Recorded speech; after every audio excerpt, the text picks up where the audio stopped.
Монголчууд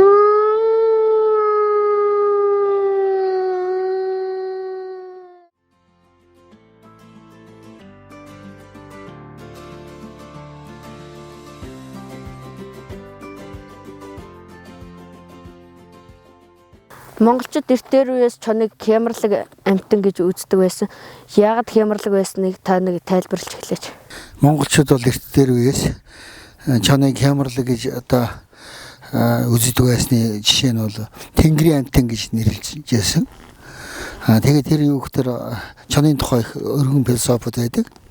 Чон үүрэндээ үлзэтэй гэдэг хоёр хүүгээр одоо тэр чонын амьдралын бас тодорхой ер нь тэр орчиндөө бол аюулгүй шүү гэдгийг илэрхийлсэн юм. Одоо философид хүртэл явж байдаг юм аа. Чон нөгөө байгаль эхлээд ямар үүрэг үзэгддэг вэ? Чон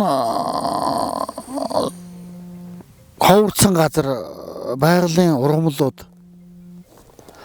амьтны хөлд талхалагдаад тэр одоо жишээ нь буухгүй газар энэ янгэр аргал одоо чонгүй газар бол тэр юу гэхээр өндөр ууланд биш ил задгаа газруудаар яваад тэр нөгөө ургамлын доройтолд үүсэж байгаа юм. Ингээд энэ ургамлын доройтолд үүсэхдээ тэнд бол усгүй ургамлгүй болно.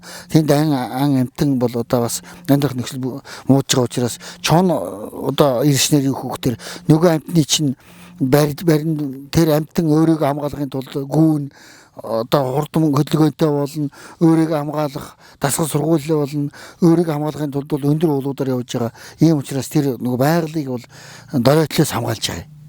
Та чоны гэр бүлийн талаар ярьж өгөөч. Чон бол ер нь одоо яг л бидний амьдралтай адилхан гэр бүлсэх амьдралтай. Нэг эмэгчин чон, эрэгчин чоныг дагаад 5-6 бэлтрэг одоо нэг бүл болж одоо дандаа бэлтргүүд бол хамт байна гэж байхгүй. Эрэгчин чон хаяаны газараа явна. Ихэвчлэн эмэгчин чон бол бэлтргүүдтэйгээ явдаг. Тэр бэлтргүүдтэй хамгаалах, тэр бэлтргүүдтэй заа сурах юм асуудал бол ер нь яг бидний нэг гэр бүл шиг бидний нэг амьдралтай адилхан тийм амьдрал явж идэг. Чоныг ухаантай амьтан гэдэг нэрлэг яагаад ухаантай гэж нэрлсэн та жишээгээр тайлбарлаж хэлнэ үү? Чоны тэр үйл явдлууд бол одоо ухаалаг л да. Чоныг хүмүүс бодохдоо бол ер нь таарлцсан малан, таарлцсан амьтнаа иддэг гэж чон бол тийм биш, байгалыг цэвэрлж яадаг, байгалийн тэдвэр дэдлийг хангахын тулд одоо муудсан, өвдсөн тийм одоо малыг иддэг. Тэр болгон одоо чон бүгдийг идээд байдгүй. Тохирох хэмжээндээ идэж яадаг учраас тэр ухаалаг амьтаа гэдэг нь олон юмдаар бол нотлогдож яадаг. Одоо бол ер нь жаахан алах асуудал нь бол жаахан харигс талдаа байгаа учраас бид нар энд анхаарч энийг илүү их хамгаалж, хайрлж, хооч үедээ бол онгон дагшин байгаль үлдээхийн тулд, байгалийн тэнцвэр байдлыг хадгалахын тулд энэ тав эдний зорилго бол юу хөөхтөр чоныг одоо хамгаалах үйлсэл дараачийн үеэ бэлтгэх юм л зорилго агуулж энэ өнөөдрийн ярилцлаганд би орж байгаа шүү. Та энэ чоныг агнадаг байсан гэсэн тэгээд одоо энэ чоныг яагаад ингэж хамгаалах болов вэ? Учир шалтгаан нь юу вэ? Залуу байхдаа чон агнадаг байсан.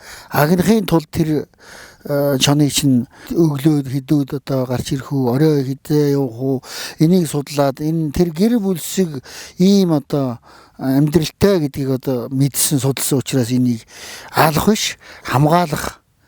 Энийг онгон сайхан одоо байгальда догшин тэр сайхан экологийн сайхан байдалтай тэр сайхан сүрлэгээр нь байлгахын тулд би энийг хамгаалах болсон юм.